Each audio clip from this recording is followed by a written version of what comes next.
এয়া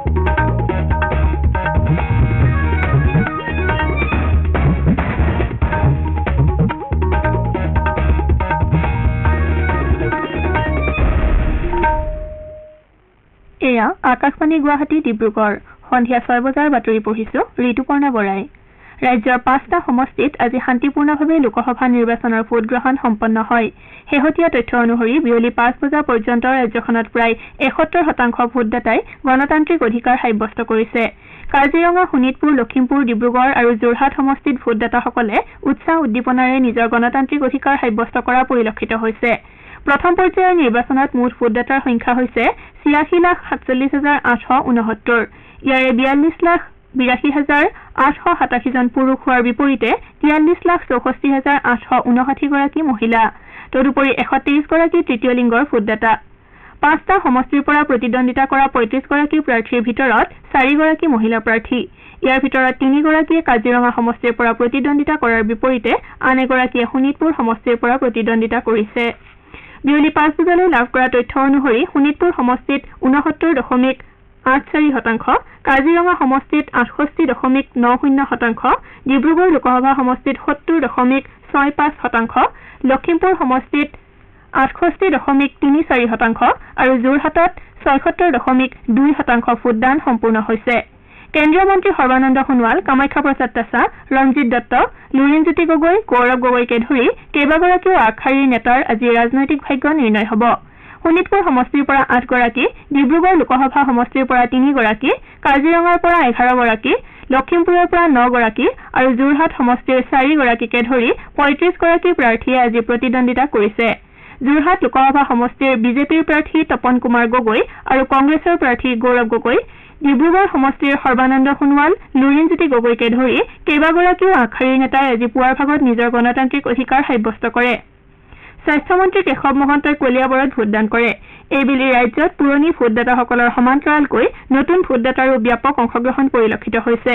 পুৱাৰে পৰা ভোটকেন্দ্ৰসমূহত শাৰী পাতি ভোটদাতাসকলে ভিৰ কৰা পৰিলক্ষিত হৈছে। জ্যেষ্ঠ নাগৰিকসকলেও বিপুল উৎসাহেৰে ভোটদানৰ অধিকাৰ সাব্যস্ত কৰিবলৈ ওলাই আহিছে। কেইবাগৰাকী জ্যেষ্ঠ নাগৰিকে শাৰীৰিক অসুস্থতা সত্বেও নিজৰ ভোটৰ অধিকাৰ সাব্যস্ত কৰিবলৈ ওলাই আহিছে। তদুপৰি বিশেষভাৱে সক্ষম নাগৰিকসকলকো ব্যাপক উৎসাহেৰে ভোটদান কৰা দেখিবলৈ পোৱা গৈছে। কাজিৰঙা লোকসভা সমষ্টিৰ অন্তৰ্গত গোলাঘাট জিলাৰ বোকাখাত বিধানসভা সমষ্টিৰ 136 নম্বৰ কলাখোৱা LP স্কুলৰ ভোটগ্ৰহণ কেন্দ্ৰটো বিশেষভাৱে সক্ষম লোকে পৰিচালনা কৰিছে। 926 গৰাকী ভোটাৰ থকা এই বিশেষ কেন্দ্ৰটোত ভোটদাতাসকলে ব্যাপক হাৰত ভোটদান কৰা পৰিলক্ষিত হৈছে। আনহাতে চৰাইদেউ নিৰ্বাচনী জিলাৰ অধীনৰ 4টা ভোটগ্ৰহণ কেন্দ্ৰ কেৱল মহিলাই পৰিচালনা কৰিছে। মহিলা বিষয়াসকলে পৰিচালনা কৰা ভোটগ্ৰহণ কেন্দ্ৰকেইটাত পুৱাৰে পৰা ভোটদাতাৰ দীঘলীয়া শাৰী পৰিলক্ষিত হয়। তৃতীয় পৰ্যায়ৰ লোকসভা নিৰ্বাচনৰ মনোনয়ন দাখিল প্ৰক্ৰিয়াৰ আজি সামৰণি পৰিছে। মনোনয়ন দাখিলৰ অন্তিম দিনা আজি গুৱাহাটী লোকসভা সমষ্টিৰ বিজেপি মিত্ৰজোঁটৰ প্ৰাৰ্থী বিজুলী কলিতা মেধিয়ে কামৰূপ মহানগৰ জিলা আয়ুক্তৰ কাৰ্যালয়ত মনোনয়ন দাখিল কৰে। মনোনয়ন দাখিলৰ পূৰ্বে খানাপাৰাত অনুষ্ঠিত এখন জনসভাত মুখ্যমন্ত্ৰী ডঃ হিমন্ত বিশ্ব শৰ্মা উপস্থিত থাকে। বিজেপি প্ৰাৰ্থীগৰাকীৰ সমৰ্থনত আয়োজিত জনসভাত ৰাজ্যিক বিজেপিৰ সভাপতি ভৱেশ কলিতা, মন্ত্ৰী জয়ন্ত মল্ল বৰুৱা, মন্ত্ৰী চন্দ্ৰমোহন পাটোৱাৰী, বিধায়ক সিদ্ধাৰ্থ ভট্টাচাৰ্য, অগপ নেতা ৰমেন্দ্ৰ নাৰায়ণ কলিতা প্ৰমুখ্যে কেইবাগৰাকীও নেতাই অংশগ্ৰহণ কৰে। ইপিনে বৰপেটা লোকসভা সমষ্টিৰ CPIM প্ৰাৰ্থী মনোৰঞ্জন তালুকদাৰে আজি মনোনয়ন পত্ৰ দাখিল কৰে।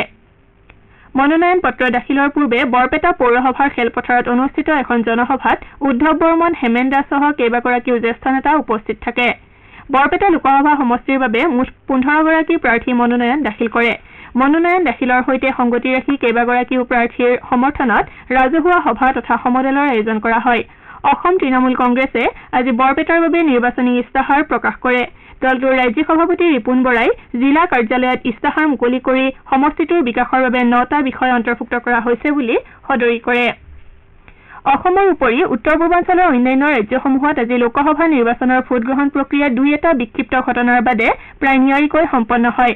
অৱশ্যে মণিপুৰৰ কেইটামান ভোটকেন্দ্ৰত কিছু অপ্ৰীতিকৰ পৰিস্থিতিৰ সৃষ্টি হোৱাৰ ফলত ভোটগ্ৰহণ ব্যাহত হয়। ৰাজ্যখনত সামগ্ৰিকভাৱে বিয়লি 5 বজা পৰ্যন্ত 68.47% ভোটদাতাই ভোটদান কৰে। ইপিনে নাগালেণ্ডত প্ৰায় 56%, অৰুণাচল প্ৰদেশত প্ৰায় 64%, মেঘালয়ত প্ৰায় 70%, মিজোৰামত 52%ৰো অধিক ভোটদাতাই ভোটদানৰ অধিকাৰ সাব্যস্ত কৰিছে বুলি জানিব পোৱা গৈছে।